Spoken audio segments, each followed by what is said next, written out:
Bienvenue dans ce journal, voici les titres de l'actualité. Le président gabonais Ali Bongo Ondimba a été reçu au palais de l'Élysée ce lundi 14 septembre par le chef de l'État français.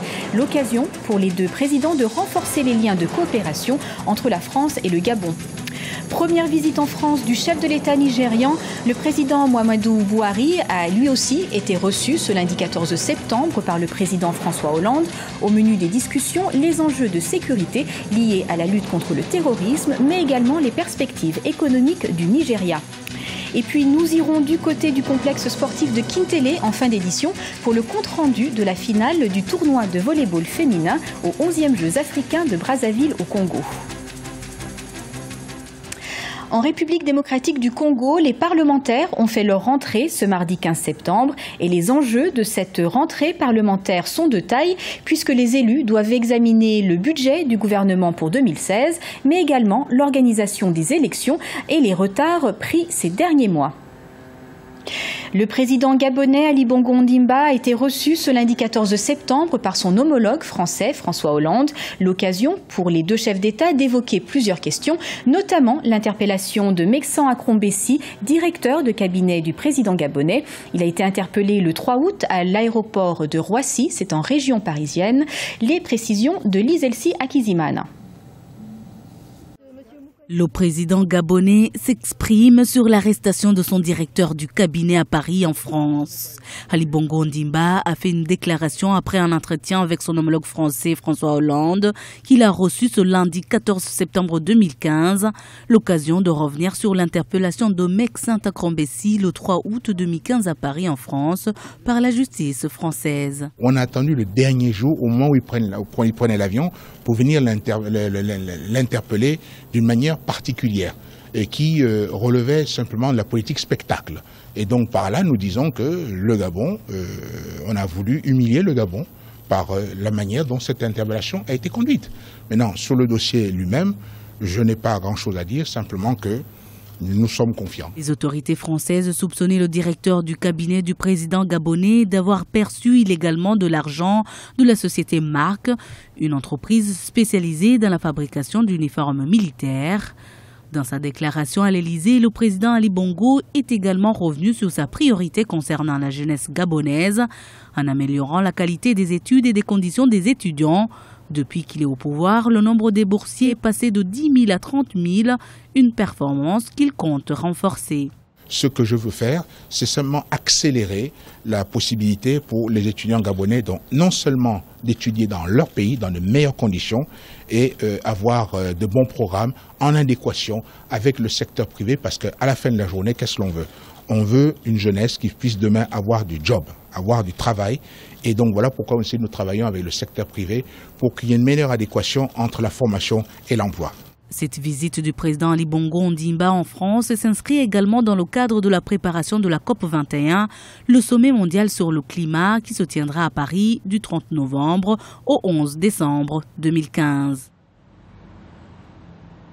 Et la lutte contre le terrorisme, notamment contre Boko Haram, était à l'ordre du jour des entretiens entre les présidents français et nigérians dans la capitale française. Le président Muhammadu Buhari a été reçu à l'Élysée ce lundi 14 septembre et s'est exprimé au cours d'une conférence de presse conjointe avec le président François Hollande. Outre le fléau terroriste, le président Muhammadu Buhari a souligné les difficultés économiques de son pays, un sujet de Fanny Munichi. La lutte contre le terrorisme n'est pas le seul défi du Nigeria. C'est ce qu'a tenu à rappeler le président Muhammadu Buhari, reçu ce lundi 14 septembre au palais de l'Élysée par son homologue français François Hollande. Le chef de l'État nigérian s'est dit préoccupé par le chômage des jeunes, dont il estime que l'une des solutions se trouve dans le développement de l'agriculture. Le problème majeur du Nigeria est que plus de 66% de sa population sur 180 millions d'habitants est jeune. Peu importe qu'ils soient allés ou non à l'école, nos jeunes n'ont pas d'emploi et c'est vraiment la plus grande menace pour nous. Depuis les élections, nous essayons véritablement de mettre en œuvre la meilleure approche et nous pensons que ce sont l'agriculture et les mines ainsi que le renforcement de nos infrastructures qui nous apporteront la réponse. Is agriculture and mining before sophisticated studies are done for other infrastructure. Et si les indicateurs économiques du Nigeria sont en baisse, c'est aussi que le pays subit de plein fouet la chute des prix du pétrole. Sur cette question, le président nigérian s'est dit satisfait de la coopération des pays partenaires et notamment de la France. Comme l'a dit le président François Hollande, la chute des prix du pétrole a eu un effet sur les pays du Golfe de Guinée et a obligé le Nigeria à adopter un profil bas. Tout ceci est particulièrement préoccupant, mais je suis très heureux que vous soyez disposés à nous aider.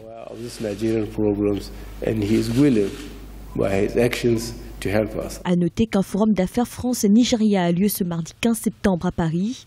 La première économie africaine est aussi le premier partenaire commercial africain de la France. Au Mali, la traque aux cellules terroristes, notamment au sud du pays, se poursuit. Ce mardi, 3 terroristes présumés ont été interpellés par les services de renseignement et de sécurité maliens.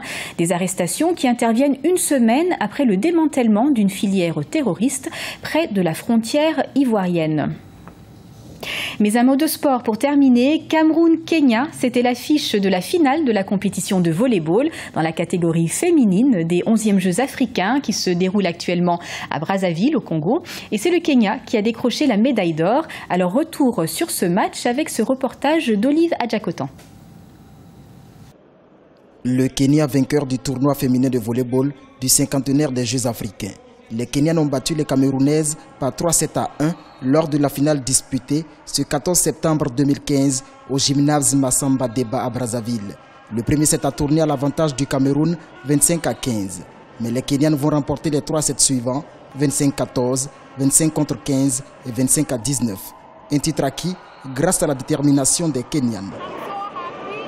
C'est vraiment incroyable ce que nous venons de réaliser. Je meurs de joie. On savait que cette partie allait être très serrée et nous sommes heureuses d'avoir pu réaliser cet exploit avec notre génération de joueuses qui est inexpérimentée. Le Kenya ne s'est plus imposé dans cette compétition depuis 1999. Le pays a dominé ses 11e Jeux africains en obtenant 6 victoires et une défaite en 7 rencontres. Mon équipe est très jeune et je la préparais pour d'autres compétitions futures. Je suis heureux qu'elle ait remporté ce tournoi. Désormais, tous doivent compter avec le Kenya, car cette génération va relever beaucoup de défis. Elle sera la fierté de notre pays. La compétition de volley-ball a débuté le 2 septembre et a pris fin le 14 septembre 2015. Le Cameroun est médaillé d'argent, l'Égypte remporte le bronze. Et toute l'actualité de ces 11e Jeux africains est à suivre sur notre antenne grâce à la couverture exclusive de nos envoyés spéciaux à Brazzaville. Alors retrouvez tous les jours le journal des Jeux à 16h15 GMT ainsi que le club des Jeux à 20h GMT. Ce journal a été réalisé par l'ensemble de la rédaction. Nous vous remercions de votre fidélité. Retrouvez dans un instant une nouvelle édition de l'actualité.